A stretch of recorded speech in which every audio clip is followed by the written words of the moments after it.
गांव के बाहर एक पुरानी सी झोपड़ी थी।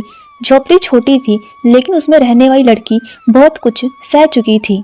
उसका नाम था चंपा। लोग उसे अनाथ लड़की कहते थे, पर कोई ये नहीं समझता था कि अनाथ होना कितना भारी होता है। सुबह का समय होता है। सूरज निकलने से पहले चंपा उठ जाती थी। घर में ना कोई आवाज थी, ना कोई पूछने वाला। आज भी काम ढूंढना है, अगर आज भी नहीं मिला तो शाम का खाना मुश्किल हो जाएगा। चंपा बैठकर माँ की पुरानी तस्वीर को देख रही होती है। उसकी आंखें थोड़ी थोड़ी नम होती है। माँ, अगर तुम होती तो शायद जिंदगी इतनी अकेली ना लगती। तस्वीर कुछ नहीं बोली, पर चंपा की आंखें बहुत कुछ कह गई। वह उठी, अपने आंसू पोंछे और रोज की तरह बाहर निकल पड़ी। चंपा हर घर के सामने रुकती और काम के बारे में पूछती थी। काकी, आज कोई काम हो तो बता देना मुझे। कहीं से इसको जवाब मिलता था और कहीं से नहीं मिलता था। कुछ लोग तरस से देखते थे, कुछ नजरें फेर लेते थे। दोपहर होते होते चंपा थक जाती। पेट में कुछ नहीं होता, लेकिन उम्मीद अभी बची होती है। शाम ढलते ही वह घर लौट आती है। वह झोपड़ी, वही खामोशी। चंपा चूल्हे के पास बैठती है, लेकिन आग नहीं जलाती। आज भी कुछ नहीं है।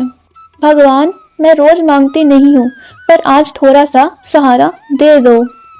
चंपा ने यहाँ भगवान से कुछ मांगा ही था, तभी घर के बाहर भयंकर सा तूफान आ गया। ऐसा लग रहा था कि भगवान ने उसकी बात सुन ली हो और उसी पल किस्मत ने उसके लिए एक नया रास्ता चुन लिया था। अगली सुबह चंपा ने फिर अपना काम शुरू किया। गांव के आखिरी रास्ते से जंगल की ओर जाते हुए उसका दिल कुछ असहज था। आज कुछ अलग महसूस हो रहा था। हवा में जैसे अजीब सा सन्नाटा था। कुछ तो है यहाँ, लेकिन क्या? क्यों दिल इतना बेचैन है आज मेरा?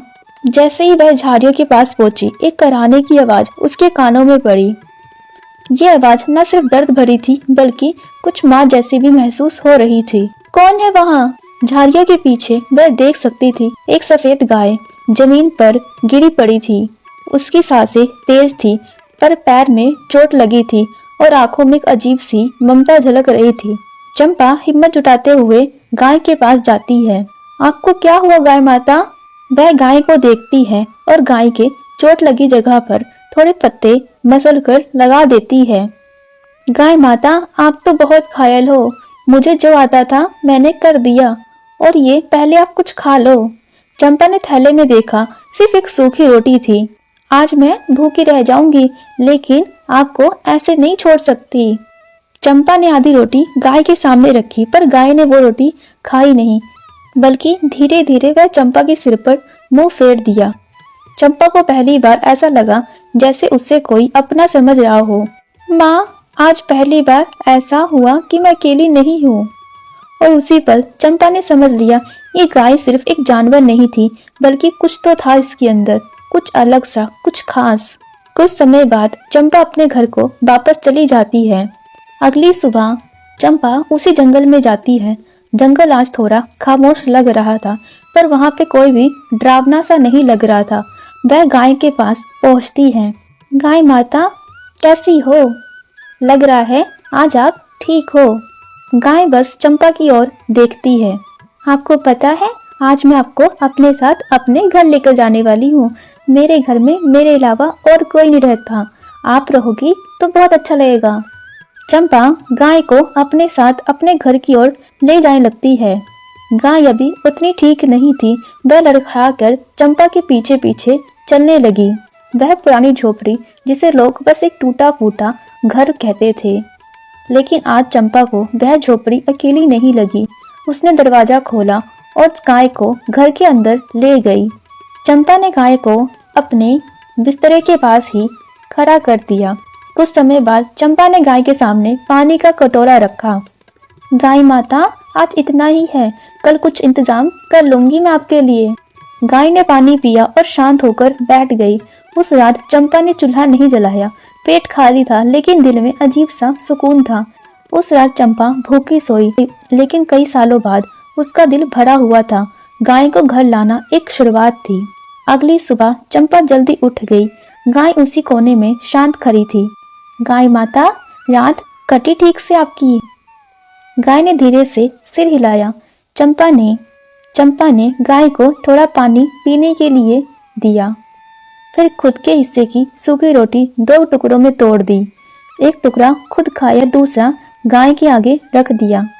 आज बस यही है, पर मैं कोशिश करूंगी कि आज काम पर से आने के बाद आपको अच्छी रोटी बना के दूं खाने के लिए, या फिर आपके लिए अच्छा घास लेकर आऊं।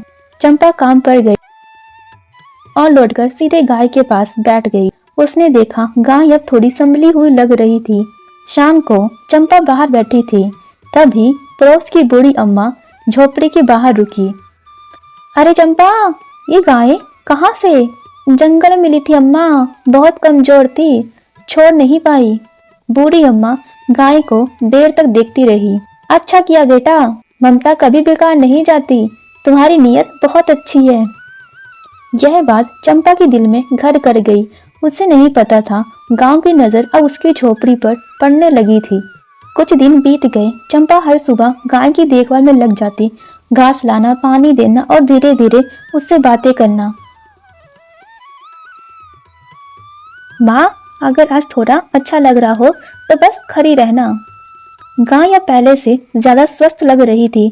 एक सुबह चंपा ने देखा गाय के थनों में थोड़ा सा दूध उतर आया है। बहुत ज्यादा नहीं, बस 1 कटोरी भर। इतना ही काफी है माँ, भगवान ने मेरी सुन ली, आप बहुत जल्दी स्वस्थ हो गई हो। चंपा ने वह दूध अपने लिए नहीं रखा। उसे याद आया पड़ोस का वह बच्चा जो कई दिनों से बीमार पड़ा था। उसके घर में इतनी गरीबी थी कि दूध खरीदना उनके लिए सपना था। चंपा ने दूध की कटोरी उठाई और चुपचाप उसके घर चली गई। काकी, बच्चे को थोड़ा पिला देना, दूध बीमारी में ताकत देता है। मेरी गाय ने आज दूध दिया था, मैंने सोचा आपको दे देती हूँ, आपका बच्चा बीमार है। बच्चे की माँ कुछ बोल नहीं पाई, उसकी आंखों से बस आंसू बह निकले। चंपा बिना कुछ कहे वापस लौट आई। उसे नहीं पता था उसका ये छोटा सा फैसला आगे चलकर बहुत कुछ बदलने वाला है। अगली सुबह चंपा फिर जल्दी उठी। गाय शांत खड़ी थी, जैसे सब समझ रही हो। चंपा ने फिर से दूध निकाला। इस बार उसने जरा सा दूध अपने लिए रखा ताकि दिन भर का काम करने की ताकत मिल सके। बाकी दूध वह फिर उसी बच्चे के लिए ले गई। बच्चा अब थोड़ा बेहतर लग रहा था। बच्चे की माँ, चंपा, कल के बाद बुखार थोड़ा उतर गया है। तुमने जो दूध दिया था उससे मेरा बेटा कुछ ज्यादा ही स्वस्थ लग रहा है मुझे। चंपा के चेहरे पर हल्की सी मुस्कान आ गई। उसे समझ आ गया दूध सिर्फ पेट नहीं भर रहा, किसी की उम्मीद भी जगा रहा है। दूध देकर चंपा अपने काम पर चली गई। दिन भर मेहनत के बाद भी उसके मन में एक सुकून था, क्योंकि आज भी किसी की जिंदगी थोड़ी आसान हुई थी। शाम होने लगी थी। चंपा काम से थकी हुई घर लौटी। उसने देखा गाय दरवाजे के पास खड़ी थी, जैसे उसका इंतजार कर रही हो। चंपा ने प्यार से उसके सिर पर हाथ फेरा। आज दिन भर बहुत काम था माँ। गाय ने धीरे से उसकी ओर देखा। कुछ पल के बाद चंपा अपने घर के अंदर चली गई। उसने गाय को खाने के लिए चारा दिया और खुद खाना खा के सो गई। अगली सुबह जब उसने गाय से दूध निकाला तो आज दूध थोड़ा ज्यादा था। चंपा ने कुछ पल सोचा, फिर दूध का हिस्सा पास के बूढ़े आदमी के लिए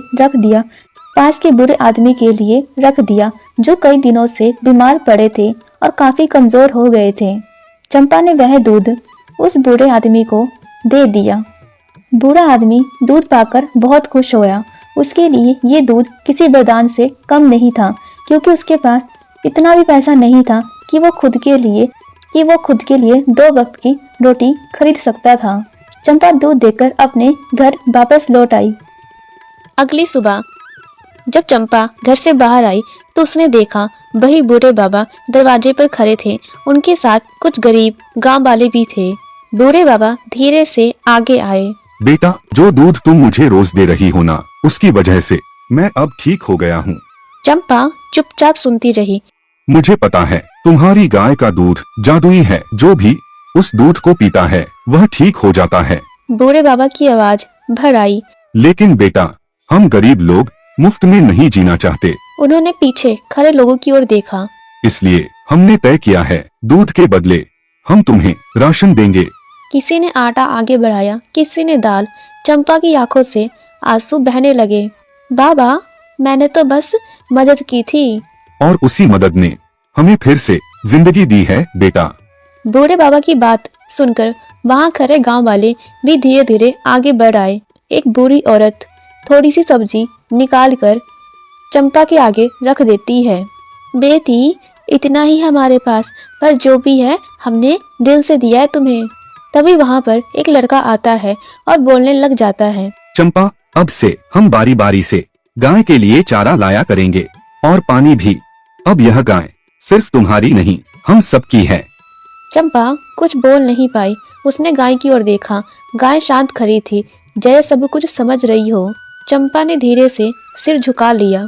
अगर आप सब साथ में हैं तो मैं भी पूरी कोशिश करूंगी और जितना हो सके आप सबकी मदद करूंगी। गांव वाले धीरे धीरे अपने घर लौट गए। आंगन में सिर्फ चंपा और गाय रह गई। चंपा थोड़ी देर खामोश खड़ी रही, फिर उसने गाय को कहा, माँ, आज पहली बार मुझे ऐसा लग रहा है कि मैं अकेली नहीं हूँ। ये सब गांव वाले भी आज मेरे साथ हैं, मेरे सुख और दुख में भी। गाय ने हल्की सी आवाज निकाली, जैसे वह सुन रही हो और समझ रही हो। उस सुबह गांव में एक नया भरोसा जन्म ले चुका था। उस दिन के बाद चंपा की जिंदगी धीरे धीरे बदलने लगी। अब सुबह गाय के पास सिर्फ चंपा ही नहीं होती थी। कभी कोई चारा रख जाता था तो कभी कोई पानी भी भर जाता था। चंपा सब कुछ देखती और मन ही मन सबको धन्यवाद करती थी। एक दोपहर गांव का एक आदमी दौड़ता हुआ आया। वो थोड़ा घबरा रहा था। चंपा, मेरी बेटी बहुत बीमार है। चंपा बिना कुछ पूछे अंदर गई। कुछ ही देर में वह दूध की कटोरी लेकर बाहर आ गई।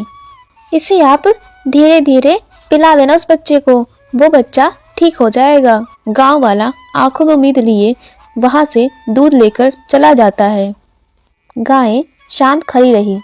अब चंपा हर गांव वालों की मदद करती थी। जिनका बच्चा बीमार होता था या कोई बुजुर्ग बीमार होता था तो उन्हें गाय के दूध से उनकी मदद करने की पूरी कोशिश करती थी।